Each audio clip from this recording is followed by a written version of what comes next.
Hi guys, this is Lashette from Scarlet Moon Creations and I am back. This is the mid-February recent reads where I talk about the first half of the books I read in the month of February.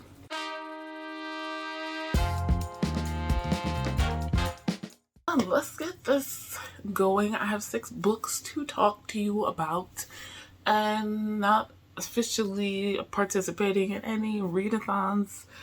So if I decide things fit prompts, I'll tell you in the February wrap up. You know how I do. But one of my things was I'm not going to be really participating in readathons because, yeah. Anyway, the first book I finished this month was Just for Tonight by Yulee Adams. This is a new to me author, a indie published Black author, so I don't know when I'll be able to read the next book. But yeah, I knew going in, this is a novella, and it's funny because in the beginning of the book she's like, it's a novella, so if short books are not your thing. So we're following Giselle, who has been crushing on this guy. Okay, so her best friend is about to be married. They're having a small wedding and an island resort. Just the couple. Giselle is going to be the maid of honor, and dude's friend is going to be the best man. That's who she's crushing on, the best man. It's funny because Giselle has been on this whole like kind of I'm not dating, I'm not hooking up, nothing thing for several years, and this is the first guy who has really tempted her. So she's struggling with that. Meanwhile, dude also likes her.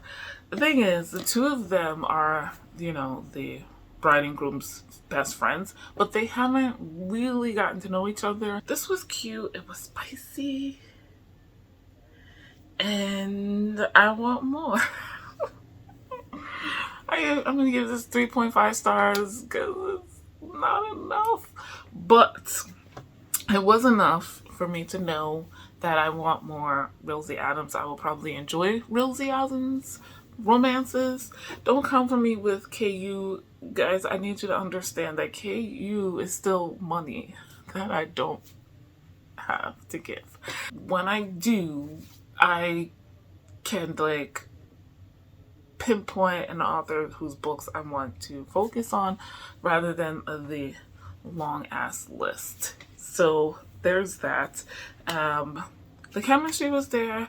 It was cute. I like the friendship stuff. I feel like this is possibly part of a series. It doesn't say, but there might be a connected book with, the bride and groom, which I would like to read if that exists. The next book I finished in the month of February was Sailor Moon Volume 2. These are the Eternal Editions by Naoki Takeuchi. And it's Sailor Moon, guys. Like the original Magical Girl series. Hello. If you are unaware, this is a manga series. These are giant, though. It's Eternal Editions, very pretty covers.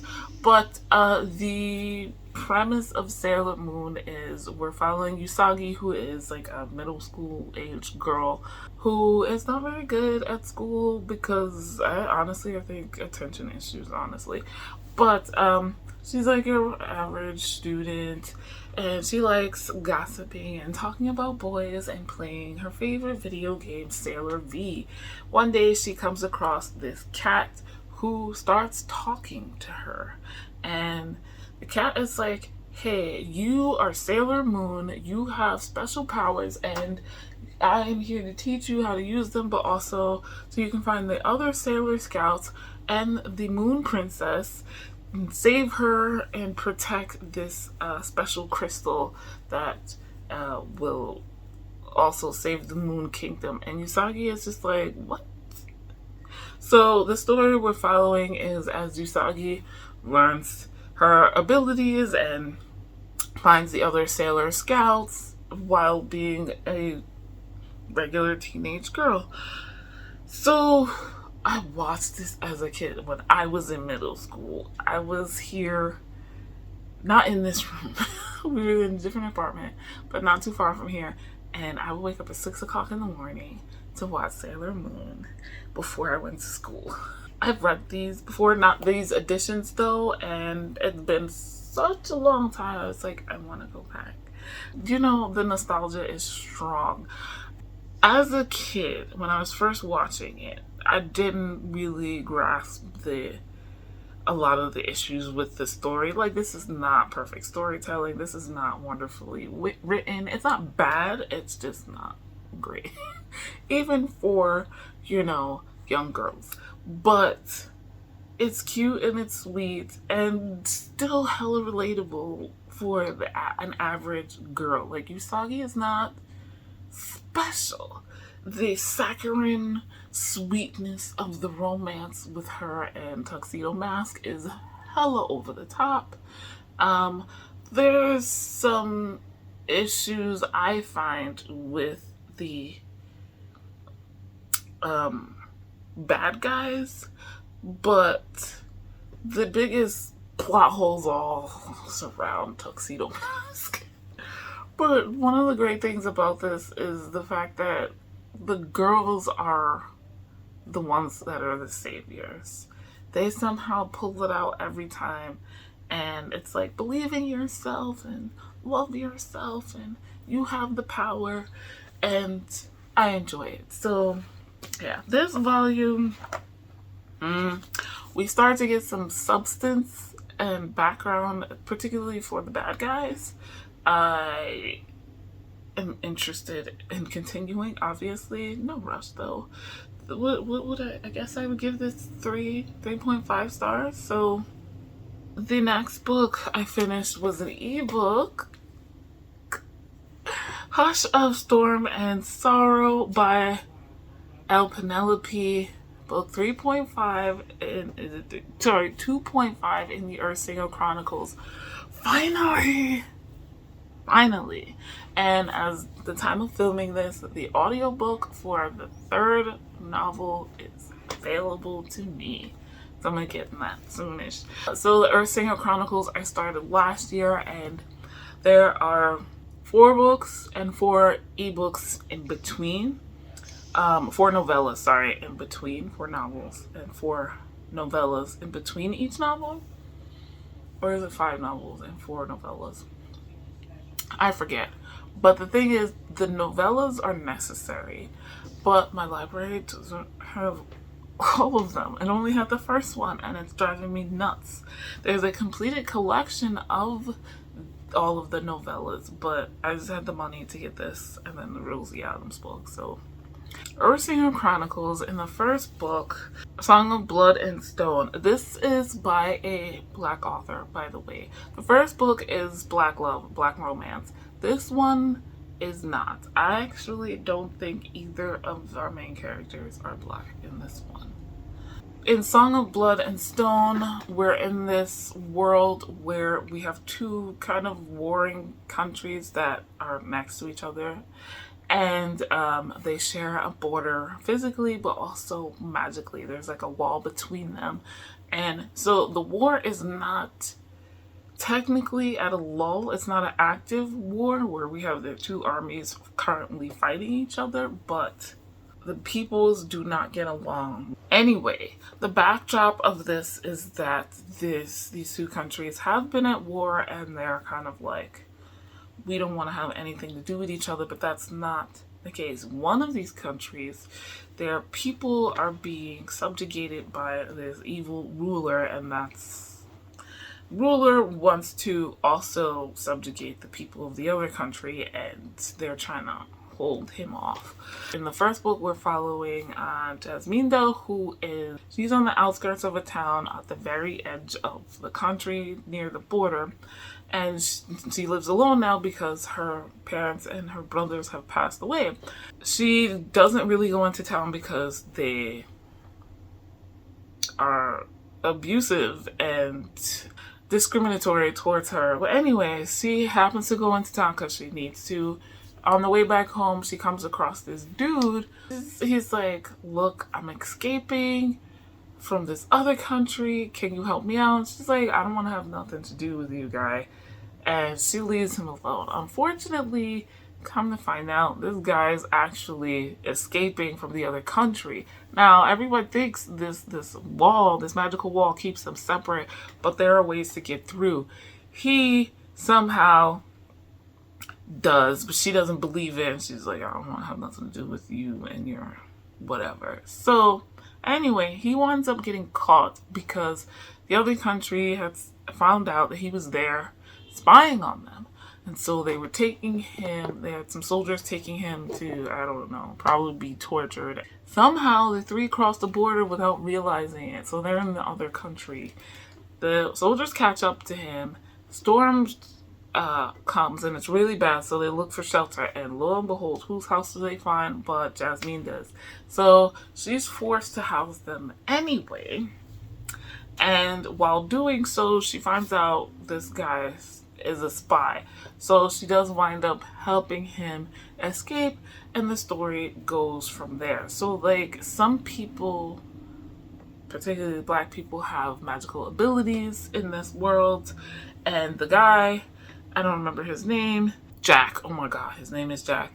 He's not who he first comes off to be. Or he's more than he originally says he is. So there's that. There's a whole backdrop with this sort of deity being as well.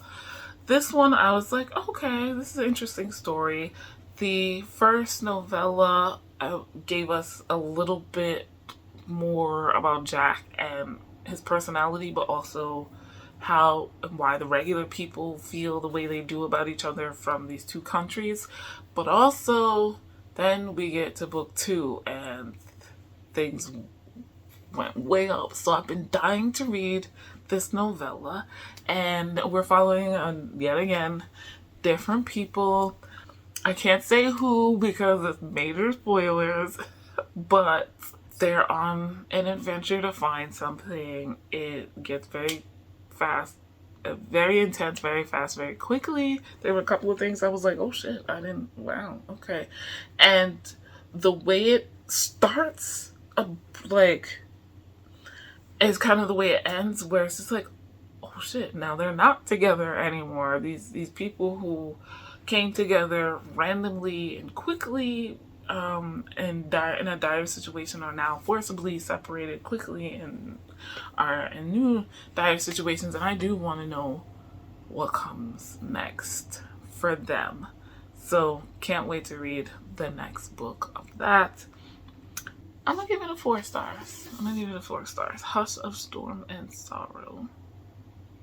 The next book I finished finally was Act Your Age, Eve Brown by Talia Hibbert. This is book 3 in the Brown Sisters trilogy, which I had been putting off because I felt kind of middle of the road about the first 2 books, and I wasn't sure I was gonna like this one. I have heard people talking about like whether they love this or liked it the least out of the 3, and I fall into the category of this is my favorite of the 3. I should have read it a while ago, but this is now another series complete, which is one of my goals this year, especially shorter series like duologies and trilogies. Like, why, Lashette? Why can't you finish them?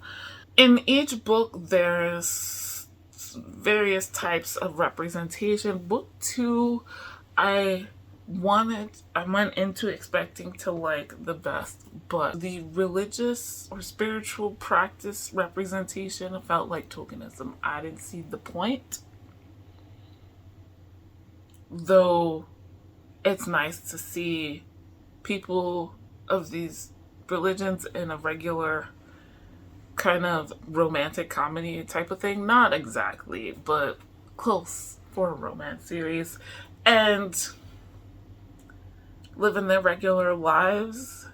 But you know what, I went through all this already. So anyway, moving on. And this one, it didn't feel like the rep was tokenism. It didn't feel like that in the first book either, and I guess to me, because we were talking about mental health representation rather than spiritual.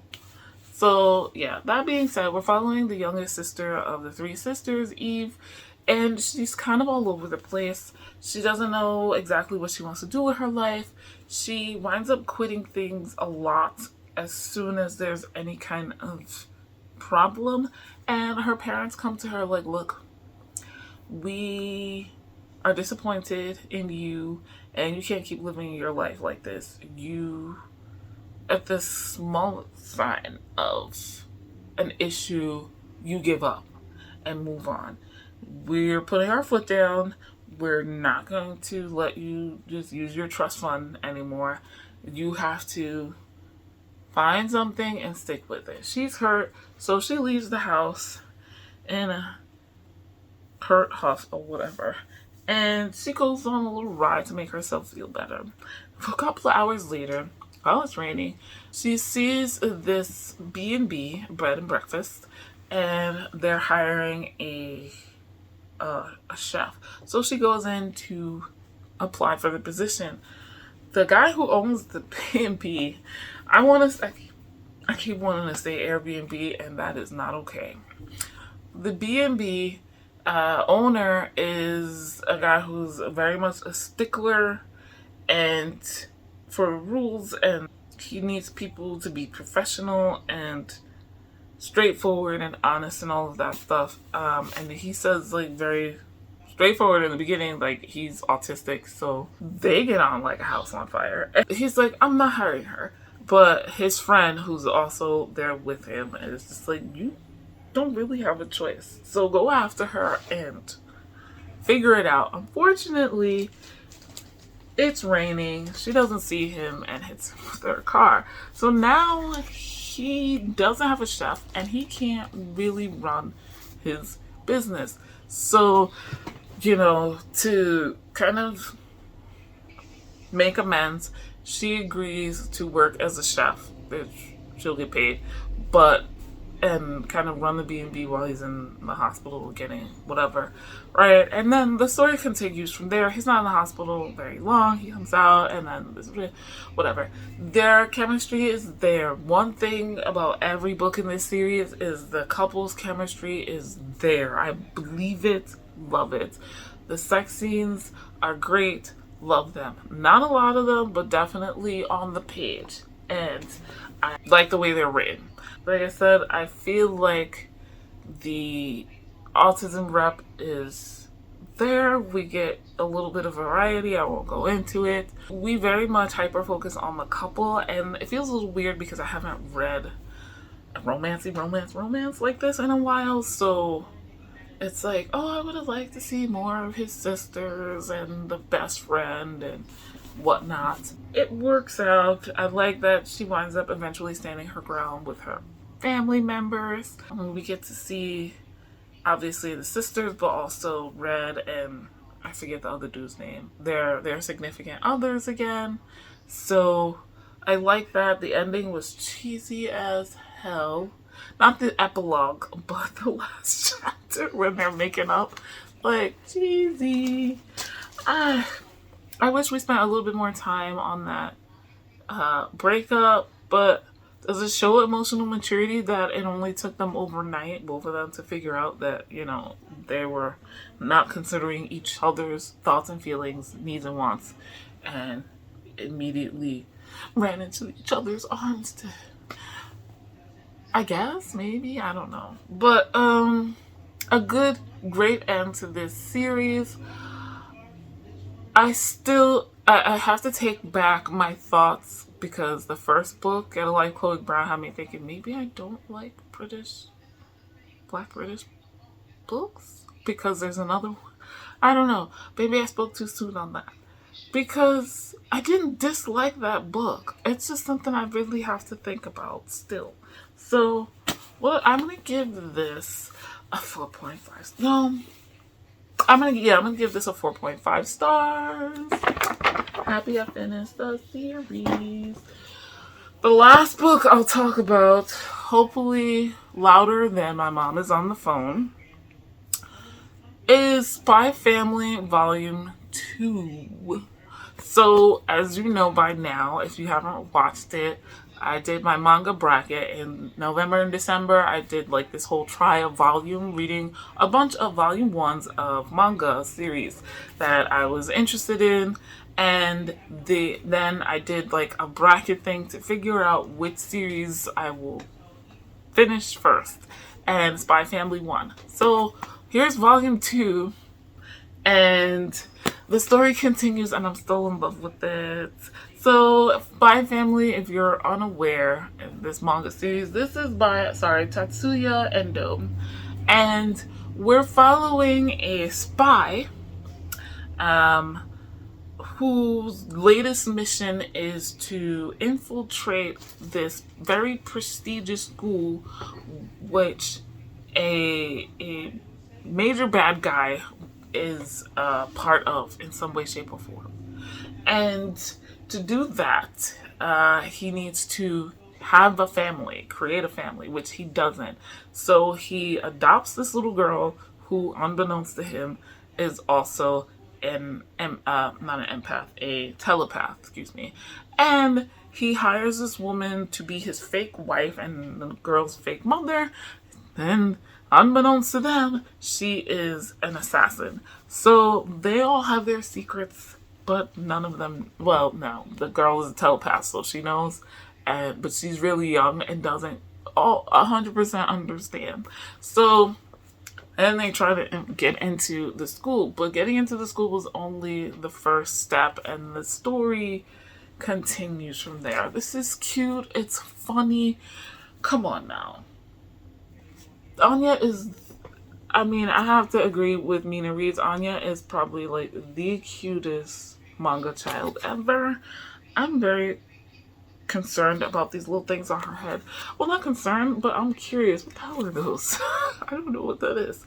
But it escalates. I also found out this is an anime, and I'm just like, I didn't know that. So yeah. What do I give this? This is such an enjoyable series. Such an enjoyable series. I have the next 2 volumes already, so that's probably what's gonna pop up first in my February wrap up. But this I'm gonna give it 4 stars. So that's the last book I'm going to talk to you about today, guys. How is your February going? Are you participating in one of the many readathons? Blackathon, For the Culture readathon, Missy Elliott readathon, Pharaoh Feb, anything else? Let me know. I'm not saying I'm not participating. Obviously, I've been reading books by Black authors with Black main characters, so, but yeah, let me know. How's your reading going so far this month? Have you read any of the books that I mentioned? And what were your thoughts on them if you did? Like this video if you liked it. Subscribe if you are new. Hit the notification bell so you know when the next video is coming out. We back on track, y'all. We back on track. I am actually filming this in mid-February. Who am I? I don't know. But yeah, guys. As always, thank you so much for watching. I'll see you in the next video. Bye.